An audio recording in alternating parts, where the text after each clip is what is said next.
मित्रों, कल हमने उत्पाद नियोजन तथा विकास के अंतर्गत उत्पाद विकास प्रक्रिया के चरण के बारे में बातचीत की और उसके बारे में उसके पॉइंट्स को जानने की कोशिश की। और कल हमने ब्रांड और ट्रेडमार्क के बारे में बात की थी। ब्रांड के बारे में कल मैं बात कर रहा था। ब्रांड क्या है, ब्रांड की विशेषताएं क्या हैं, ब्रांड के लाभ हानि क्या हैं, इस पर आज हम सब बातचीत करेंगे। ब्रांड और ट्रेडमार्क में अंतर क्या है, इन सब बात करेंगे। ब्रांड की विशेषताएं के बारे में बात करेंगे। ब्रांड की परिभाषा कल मैं बता चुका था आपसे। आज ब्रांड की विशेषताएं के बारे में बात करेंगे। ब्रांड नंबर 1, ब्रांड किसी भी उत्पाद का पहचान चिन्ह है।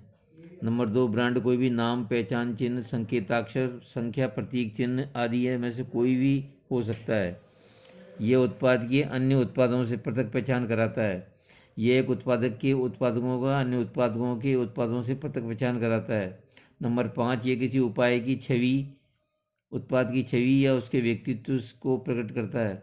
यह छठा, ये उत्पाद का स्मृति सहायक चिन्ह है। सातवां, ब्रांड कई प्रकार के हो सकते हैं, जैसे उत्पादक ब्रांड, कंपनी ब्रांड, मध्यस्थ ब्रांड आदि। ब्रांड से संबंधित कुछ शब्दों को नीचे स्पष्ट किया जा रहा है। बॉन्डिंग, सामान्यतः किसी भी उत्पाद के नामकरण की प्रक्रिया को ही बॉन्डिंग के नाम से जाना जाता है।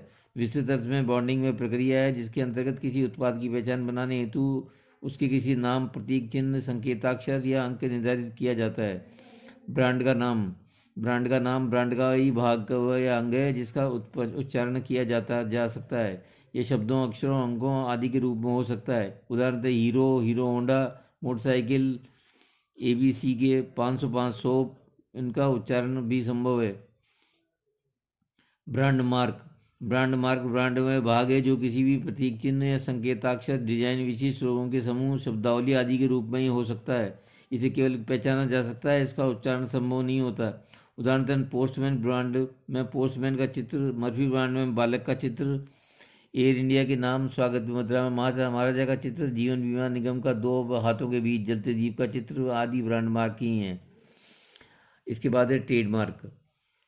ब्रांड या ब्रांड का नाम या ब्रांड मार्क के ही सब तब ट्रेडमार्क बन जाता है जब उसे वैधानिक प्रक्रिया के अनुसार पंजीकृत करवा लिया जाता है। पंजीयन के बाद ही ट्रेडमार्क का उपयोग केवल इस पर अधिकार रखने वाले व्यक्ति का ही कर सकता है। ट्रेडमार्क की कुछ परिभाषाएं इस प्रकार हैं। अमेरिकन विपणन शब्द, अमेरिकन विपणन संघ के अनुसार ट्रेडमार्क एक ब्रांड है जिसे वैधानिक संरक्षण प्रदान किया जाता है क्योंकि कानून के अंतर्गत इसे पूर्ण रूपेण एक ही विक्रेता के लिए निर्धारित कर दिया गया है। इसके बाद है स्टेंटन एवं उनके सहलेखकों द्वारा। ट्रेडमार्क एक ब्रांड है जिसे किसी विक्रेता द्वारा अपनाया जा सकता है, कानून द्वारा संरक्षण दिया जा सकता है। इस प्रकार स्पष्ट है कि ट्रेडमार्क भी एक ब्रांड ही है जिसका उपयोग करने का अधिकार केवल उसी व्यक्ति या संस्था का होता है जिसने विधान के अनुसार उसका पंजीयन करवाकर वैधानिक संरक्षण प्राप्त कर लिया है। ट्रेडमार्क शब्द अक्षर, चिन्ह, प्रतीक या अंक आदि के रूप में हो सकता है जिसका प्राय उच्चारण किया जा सकता है, जिसमें चित्रयुक्त डिजाइन भी सम्मिलित है जिसका वर्णन किया जा सकता है।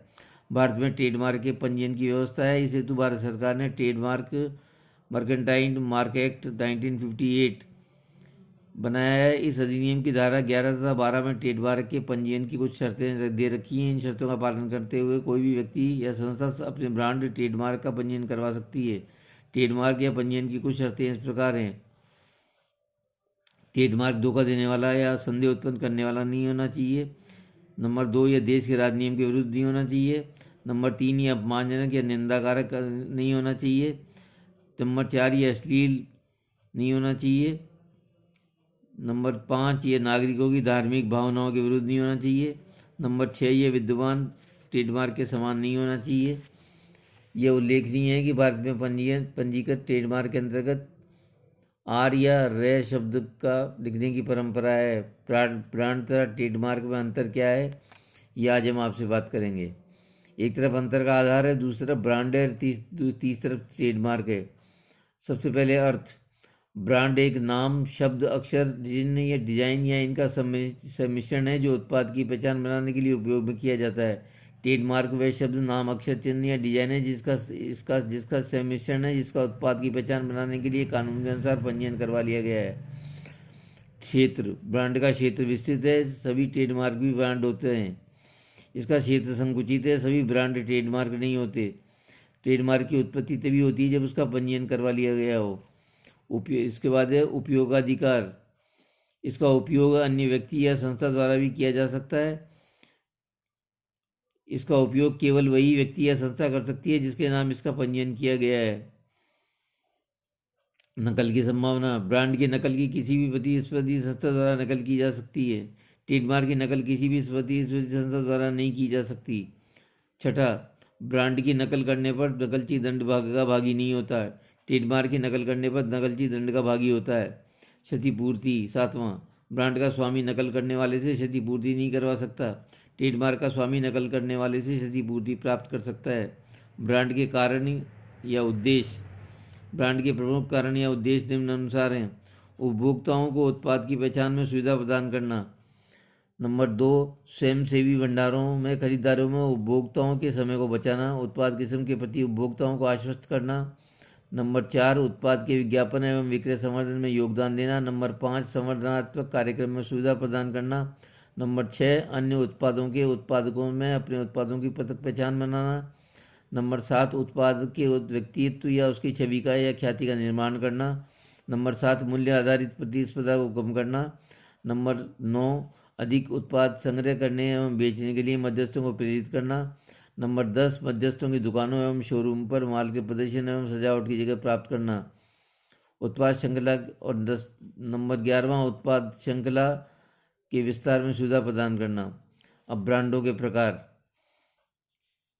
ब्रांड अनेक प्रकार के होते हैं किंतु इनके प्रमुख प्रकार निम्नानुसार हैं। नंबर 1, वैयक्तिक ब्रांड। जो ब्रांड किसी उत्पाद विशेष के लिए नियत हो वह वैयक्तिक एकाकी ब्रांड कहलाता है। ऐसे में संस्था अपने प्रत्येक उत्पाद के लिए अलग ब्रांड निर्धारित करती है। सर्फ, विम, व्हील, एरियल आदि वैयक्तिक ब्रांड हैं। परिवार ब्रांड। जब कोई संस्था अपनी एक उत्पाद श्रृंखला के सभी उत्पादों के लिए एक ही ब्रांड का उपयोग करती है तो परिवार ब्रांड कहलाता है। उदाहरणतः विमल, किसान आदि ऐसे ब्रांड हैं जिनका संस्था की संपूर्ण उत्पाद श्रृंखला में उत्पादों के लिए उपयोग किया जाता है। नंबर 3, कंपनी या निर्माता ब्रांड। जब कोई कंपनी या निर्माता अपने सभी उत्पादकों या उत्पादकों की सभी श्रृंखलाओं के लिए कंपनी का निर्माताओं के नाम को ब्रांड के रूप में उपयोग करती है तो वह कंपनी या निर्माता ब्रांड कहलाता है। लाल इमली, धारीवाल, टाटा, बाटा आदि निर्माता कंपनी के नाम को प्रकट करते हैं। संयुक्त ब्रांड। जब उत्पाद ब्रांड एवं निर्माता के दाम दोनों को ही एक के साथ उपयोग में लाया जाता है तो वह संयुक्त ब्रांड कहलाता है। उदाहरणतः टाटा का तेल, डाबर का हाजमोला इत्यादि ऐसे ही ब्रांड हैं। इसके बाद है मध्यस्थों के ब्रांड। जो ब्रांड मध्यस्थों के स्वामित्व में होते हैं वे मध्यस्थों के ब्रांड कहलाते हैं। बाटा, बजाज इलेक्ट्रिकल्स आदि कंपनियों के कई छोटे उत्पादकों से माल बनवाती है और उन पर अपना ब्रांड लगाती है, तब ये मध्यस्थों के ब्रांड ही होते हैं। कई चाय कंपनियां स्वयं के चाय बागान नहीं हैं, वे बाजार से चाय खरीद कर उनकी पैकिंग करती है, उन पर अपना मध्यस्थ का ब्रांड लगाती है।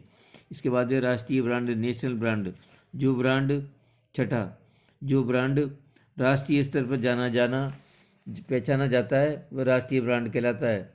लिप्का, लक्स, कोलगेट आदि राष्ट्रीय ब्रांड ही हैं। इसके बाद है प्रादेशिक ब्रांड।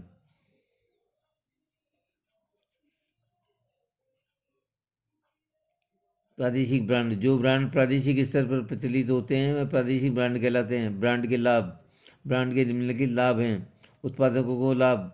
उत्पादकों को ब्रांड निर्धारण के निम्नलिखित लाभ होते हैं। नंबर 1, संस्था की ख्याति बनती है। नंबर 2, उत्पादकों की छवि एवं ख्याति का निर्माण होता है। नंबर 3, उत्पादक श्रृंखला का विस्तार करने में सुविधा होती है। नंबर 4, ये उत्पाद की पृथक पहचान बनाता है। नंबर 5, इससे संस्था के लिए स्थायी ग्राहकों की संख्या बढ़ाई जा सकती है। नंबर 5, विज्ञापन। नंबर 6, विज्ञापन, विक्रय संवर्धन एवं विचार में सुविधा उत्पन्न होता ही है। नंबर 7, ये उत्पाद के बाजार का विस्तार करने में सहायता करता है। नंबर 8, ये संवर्धनात्मक लागतों को घटाने में योगदान देता है। नंबर 9, इससे उत्पाद की मूल्य प्रतिस्पर्धा कम हो जाती है।